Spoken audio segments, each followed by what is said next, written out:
Society has always dictated for girls, what success means for girls and young women. For this system to change, we have to do something. Let's talk more when we get back.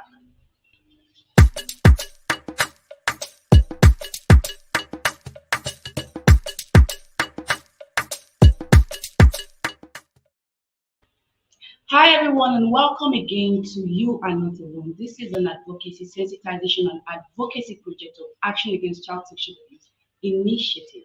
Now, on this platform, we just talk about things that affect women and girls, especially in the global south, women and children, especially girls in the global south. Now, on today's episode, we will be talking about why we must prioritize girl child mentorship.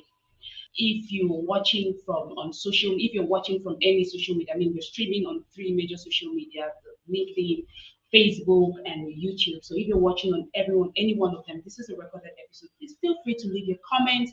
I'll be right back to answer your questions or take up suggestions that you've made on the platform. And on today's topic, I would like to introduce our guest. So she has experiences in product strategy, in human capital management, in business development across boards. And then she's also passionate about community development and mentorship, and regularly consults with organizations and individuals on setting up and running corporate social responsibility initiatives. She has also been a mentor for several platforms. Like, she's a mentor on several platforms, like the WinBiz platform that brings game changers, e-mentorship academy, graduate advancement program, and so on. I mean, I can go on and on and on about this guest, but I just want to introduce to you our guest for today. Her name is Amaka Amalu. Hello, Amaka. Hello, Amaka Hi, Amalu. Julia. So you can still tell us more about your work if I didn't do justice to that introduction.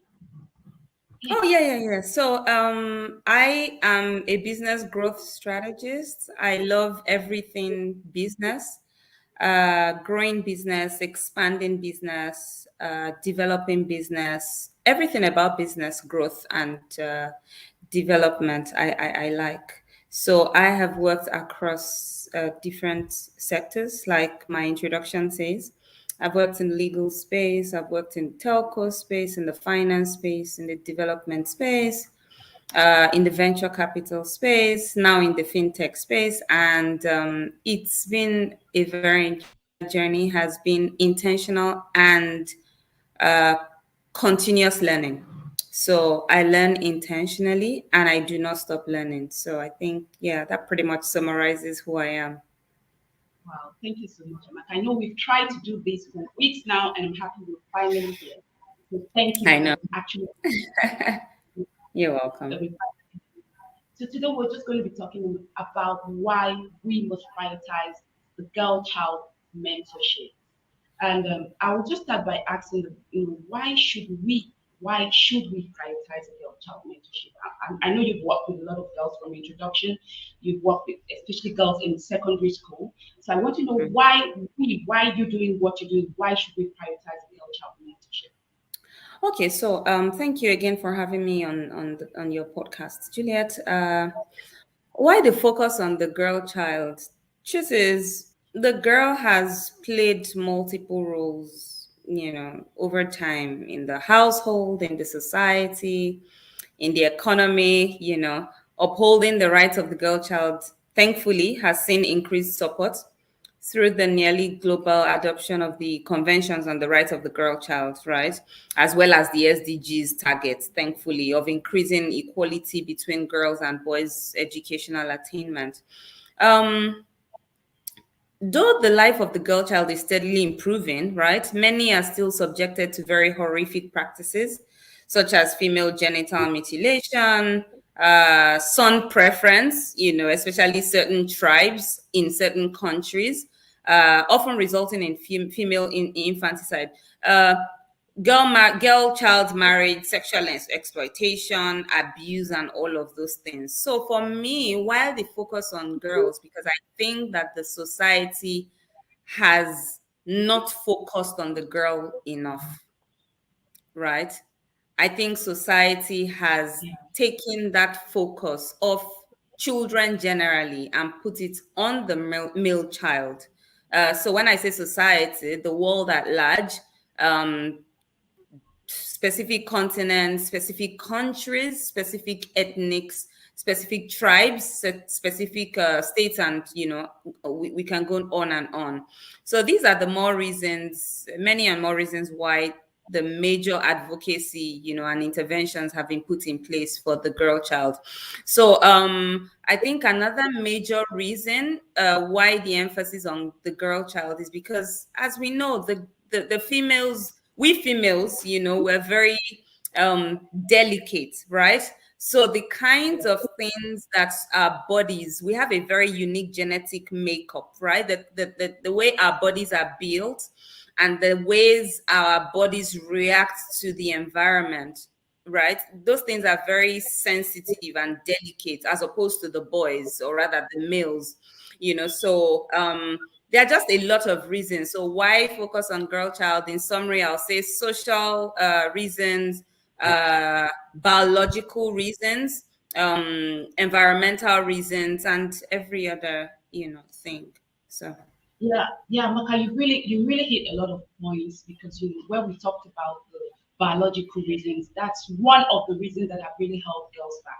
When you Mm, talked about child marriage and teenage pregnancies, so there's so mm, much because these are like conjoined. So you have little children, little girls that are getting pregnant because of course the male child has been told they can do and undo. So there's that toxicity that is coming with masculinity, you know, all this falls back on the girl child. And I also wanted to say that, what about those expectations, like we are not expected to think so much of life. Like you can see from where we come from, which is the global south, Nigeria specific. You're not expected to mm, think so much of life, right? You're not, as a girl, you're not mm. expected to think of achieving so much out of life. I don't know if you understand me. If you become an overachiever, then you become, society does not really welcome that, right? Yes, yes. So about that, I think again it boils down to you use the word expectations. There are just certain wrong expectations of females in the society. So one of the initiatives that we have is called Project Lead Clusters, and very recently we had a particular girl. She's from Bangladesh, and it was such an expository conversation that she had with our host. She said a lot about, girl child education, and how that in Bangladesh, well, before, even till now, in some places in Bangladesh, you can't say as a girl you want to go to school. How? What are you going to school to do? And even when you decide to go to school, you'll be asked, okay, so what school are you going to? What course are you going for? Why should you even go for that course? That course is not even for females. So there are just a lot of, I would say, I'll borrow your word, expectations, false expectations, and there are a lot of restrictions also, just because they feel, oh, females are not meant to do so and so, or females are not enough to do so and so. So, I mean, all of those things are, I mean, it's our responsibility to change all of those notions, wrong notions. Very true, Amaka. So I would just be asking for the like, how can we upskill this process and make it accessible? Like you told us, one of the things we're talking about, how can we upskill these mentorship processes? Hmm. Uh, you're already doing your work. Like Hmm. I think this is something that we should have more hands on. How can we get it out there? Like we need more girls learning because we've been socialized from childhood to think limited of ourselves, to think of Hmm. ourselves like our president said that think of ourselves of the other room of the kitchen. So how can we upscale these mentorship processes to be able processes to reach as much girls as possible, girls across secondary schools. When you just spoke to me how you spoke to a girl child from Bangladesh, that was really amazing. How can we get this out there and reach more girls? Okay, so I'll say one thing. Start from where you are, right? So I am I'm very big on starting from where you are. So you do not have to hold a title, or you do not have to hold a major position, right? or you do not have to be the governor of a state, or the wife of the governor of a state, or the head of a parastatal, or the head of a ministry. No, you do not have to, you don't need a title to make an impact, right? Start from where you are. I, as Amaka Amalu, am doing what I can where I am, right? I also know people that are doing what they can where they are, and I'm very willing to support people to the very, to the extent that I can. So if you are a cleaner on the streets in your estates, start from where you are. If you are a downfall driver, right, start from where you are. If you're a market woman, start from where you are. So I just I'll just touch on a few things. So engaging more individuals. You have reached out to me, Juliet, because you want us to have this conversation, right? You have engaged me. That is the same way that I engage other people, both individuals and corporates, and. So in any situation, or rather any conversation that we find ourselves in, we need to chip in something about helping young people. We need to chip in something about helping the girl child, right? So engaging more individuals. I'll say engaging more corporate brands, right? Those ones they have the pedigree, Some of these corporate organizations, they have the reputation, they have the credibility. So it's very without it goes without saying that a lot of people will listen to a major brand than they will listen to a personal individual brand, right? Okay, so I'll Very make an true. example.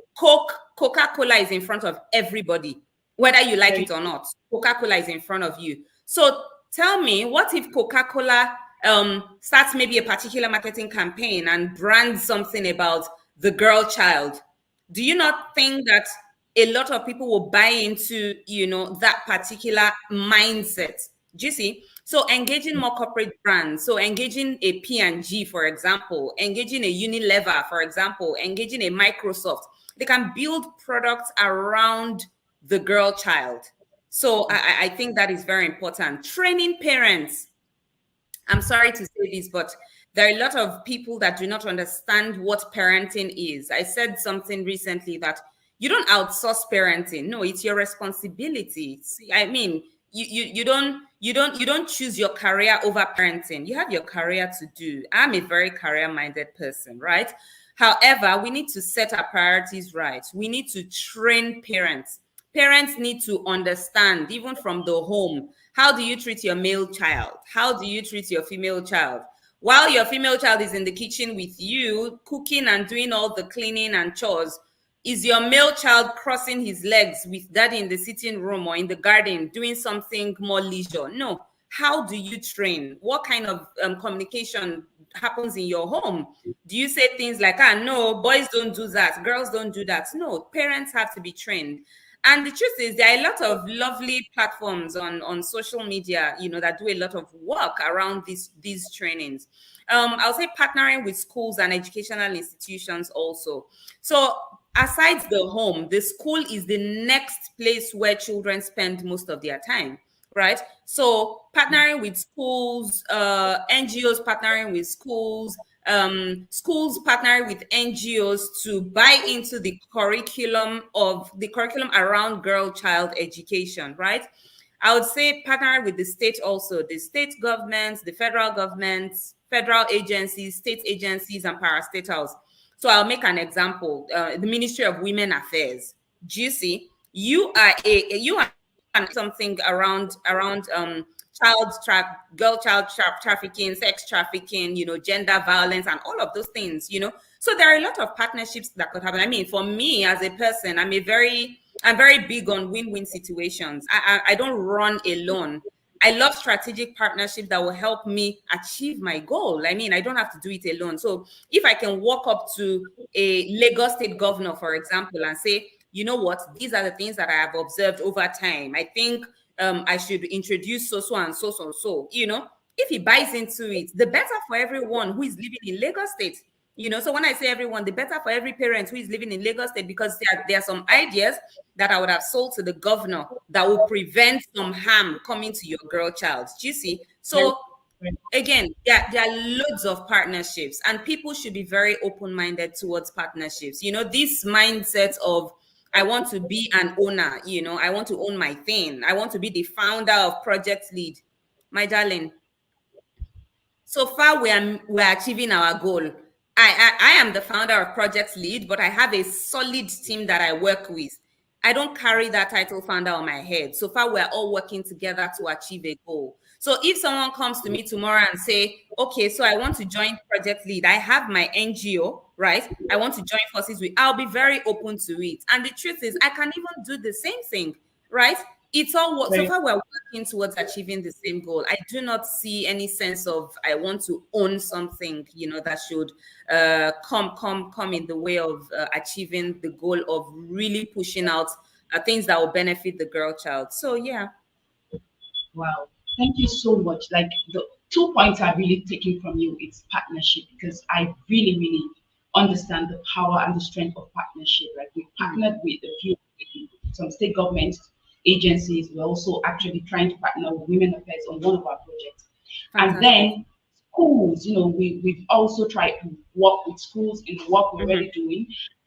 And most importantly, I want to put it out there that I actually did write a book called Madu, and it speaks specifically to these issues of girl child, boy child. It's a Oh, graphic brilliant. book. It's a storybook, and it was tailored more for boys because, of course, we were just trying to sensitize boys to understand what Hmm. it means to be a girl.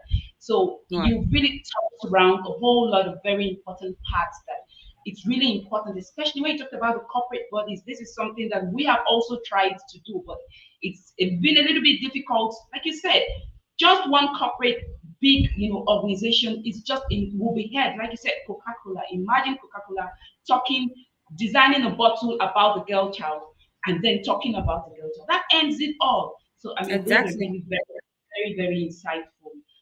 So I would just like to know. So let's get to hear about the work you're already doing, mentoring girls, the challenges you face, because of course we know that other people that are listening to us that want to take advantage, like you said, we're calling up on everyone. Everyone has a responsibility. Hmm. Individuals, parents, schools, corporate bodies, everybody has a role to play in ensuring that we can Absolutely.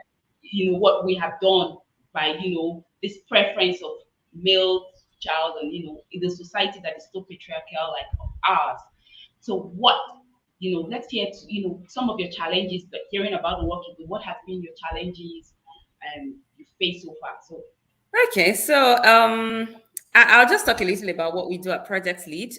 Project Lead is very focused on leadership, right? We are very keen on early intervention. For me, Project Lead was birthed from a place of we can't keep complaining about the leaders that we have, because those leaders that we have today that are adults, they were once children, right? So it's the values that they internalized while they were children that they are exhibiting now that they are adults, right? So that's why I am very big on early intervention. So why not address these issues, these concerns, while these people are still in their formative years? So that's what Project Lead is about. And we focus on 4 critical areas. So we talk about leadership, we talk about life, entrepreneurship, and employability. We provide knowledge, we provide support, we provide mentoring, coaching, and every support role, to be honest. On the challenges, so I'll start this by telling you a story. Uh, Recently, right, I reached out to some very senior executive in one of the financial institutions, and I said to her that I wanted her to be involved in something. There was a particular campaign we ran recently around the Global Money Week. And, I reached out to her. I didn't let my team do it because I'm also very sensitive to, how senior executives, want the senior person in a team to reach out to them. So I did that honor. So she was very excited about it initially, and she said, "Oh yes, Amaka, I'll be very interested. I've gone through your profile. I'll be very interested to be a part of this." And then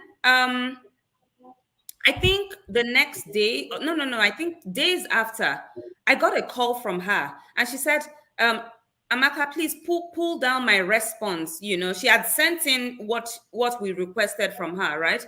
So she said, oh, pull it down, please pull it down. I don't want, my response to go up. All you NGOs are all the same. You're always going about asking for money and, all of that. It came to me as a shock because, I mean, first things first, I thought that was extremely unprofessional. I was at work, right? But I took some minutes off. I went to my email, personal email, and I typed her an email, you know. And that email was basically buttressing my reputation as a person. The major thing that we leverage on is intellectual resources of professionals, business and career professionals, right? So I honestly didn't know where that was coming from. That brings me to my number one challenge. I think that non-profit organizations, right? Some of us, I won't take myself out. Some of us have turned non-profits to fraud. I'm sorry to say that, right? But we have gone ahead to solicit for money and not used money for what we have been given money for, use money for personal gains and all of that. So the first challenge is the general the general thoughts about NGOs, how that people think they are just out to ask for money and they won't use the money to do what they, requested the money for. So that's number one, that number one. And then number two, I would say schools think they're doing enough, right? uh, Yes. the schools think they're doing enough. But the truth is, we have observed over time that the issue of leadership, the issue of certain life skills, domestic violence, sexual exploitation, sex education, all of those things are not addressed in schools. So I would say there are schools and there are schools. There are schools that do not even touch on those areas at all. And there are Yeah. other schools that touch, but they do not touch enough because they think that we don't want to tell them too much so that they will not, be so curious to want to get into these things, right? But let me get you in there because we've done a lot of sensitization in schools, and one of the challenges we faced in schools are that parents do not want their children to have such Absolutely. information.